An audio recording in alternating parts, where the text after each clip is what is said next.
આજે જાણવા મળ્યું કે ગોંડલમાં ડુપ્લિકેટ તાલુકા પંચાયત કચેરી બહાર આવી। ભાજપ સરકારને મારે પૂછવું છે કે શરમનો છાંટો છે કે નહીં?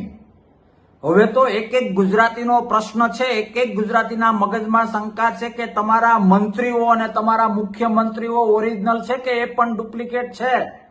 આવું ન હોય।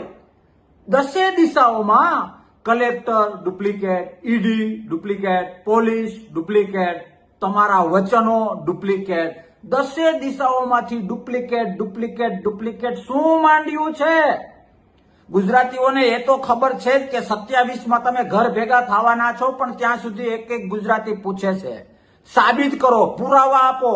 હવે ડુપ્લિકેટ એટલા વધી ગયા છે કે પુરાવાની જરૂર છે। તમારે પુરાવા આપવા પડશે કે તમારી સરકાર, તમારા મંત્રી, તમારા સંત્રી, તમારા મુખ્યમંત્રી ઓરિજિનલ છે કે ડુપ્લિકેટ છે, પૂતળાઓ કામ કરે છે, લોકશાહીના દુશ્મનો। આવું ન હોય।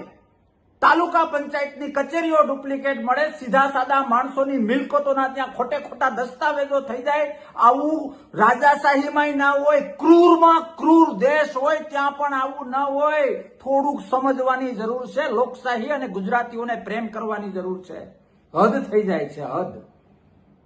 આના ઉપર ખુલાસા કરો, આના ઉપર ગુજરાતીઓને એક એક ગુજરાતીને સમજમાં આવે એ રીતના જવાબ આપો।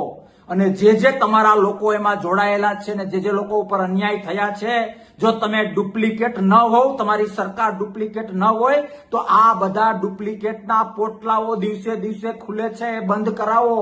આમ પણ 2-2.5 વર્ષ તમારી પાસે છે। ગુજરાતને ખબર પડી ગઈ છે કે આ લોકો ડુપ્લિકેટ છે, આ લોકોના વચનો, આ લોકોના કમિટમેન્ટો, આ લોકોના એક એક ક્ષેત્રના યુનિટો ડુપ્લિકેટ છે।